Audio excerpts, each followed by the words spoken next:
In 2004, Nigeria started the 934 or 6334 system of education, where the young children undergo the first 9 years of their life, nursery, primary, and the early stages of their secondary years. Then they go into the senior secondary, SS1 to SS3, because formerly education used to stop at class 5, as we know, and then we move on to class 6, that is SS3. And then after that, the children write JAM, which so many years, I find it very difficult that a child who was supposed to have graduated from secondary school we now go on to start paying extra money, because it's when I registered my young boy to write JAM the last time, it was exorbitant. They just use the children to make money, and I'm sure the reason many children don't get admission is so that they write JAM again and pay again, because everything in Nigeria is about money. They don't care about those children. They only care about how to collect money from them, get money. And unfortunately, it's not as if when they get the money, they use it to build infrastructure, they use it to build this or build nothing.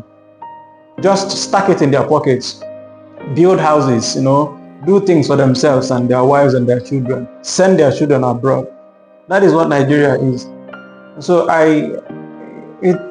I find it necessary that we pause and talk about education in Nigeria, because sometimes when we don't, these are our children. Time has gone when we say, parents, listen to your children. We used to sing it, parents, listen to your children. We are the futures of tomorrow, or the leaders of tomorrow. Now, who are those leaders of tomorrow? Our children. And unfortunately, these our children are left to language in. Have you been to our primary schools, the government schools? How dilapidated they are. Sometimes you weep over them. Yes, I've managed schools. And fortunately, the ones I managed were private schools owned by the church and individuals. And because I've managed schools, it's always in my mind, to make education worthwhile. The very first time I left Nigeria to Asia, I looked at their system of education. How children incorporate learning skills, crafts, and education, and they excel in both of them because of the way it is managed. It's almost as if everything we are doing in Nigeria is so outdated, out-fashioned. When the 6334 system of education, or 934, started in 2004, the idea was that the first 9 years of the children's life would be for learning crafts.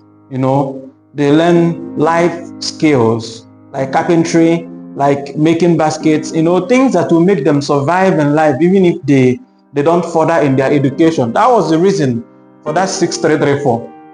And then, because I remembered as a young kid, I did baskets. I remembered submitting craft, baskets. I also remembered submitting hand fan. I remember submitting, we did a couple of things, broom. We did brooms, we did hand wash. What did we do? We did a lot of things. I remember doing soap. I remember doing gum, shoe gums that we used to, gum our shoes. There were so many things we were asked to do, and the kind of teachers we had then, if you didn't do them well, you continue doing them till you learn them. So, and then when I got to Asia the very first time, I looked at how the children are learning, so many things, carpentry work. They learn how to cook in the school. They learn masonry work. They learn. When I say carpentry, I don't mean just anyhow carpentry. I mean they can fix a whole house. Electrical learning, pure learning. So much so that when a kid graduates from primary school, he is fit to start, his own shop, run his own, maybe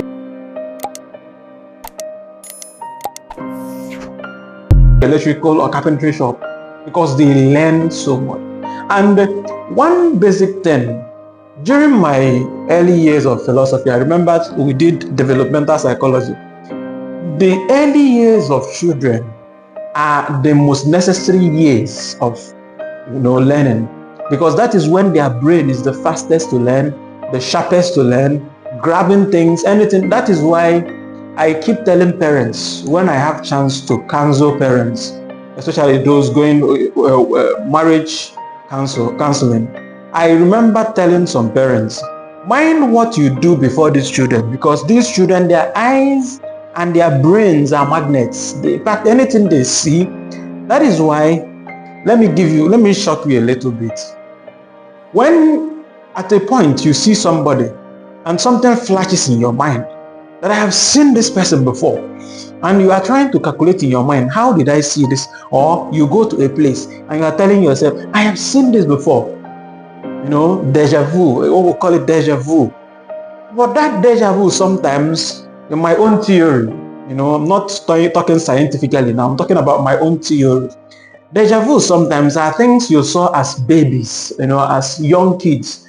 You cannot explain, because at that point, your brain was not developed enough to know that maybe this is our nature, this is Enugu, this is this place. But your mom, your dad took you to that place, maybe for some business or the other, and you don't seem to remember exactly when you went there, but because you have been there and your brain magneted what happened there, whenever you see a thing that resembles that, it comes to your mind.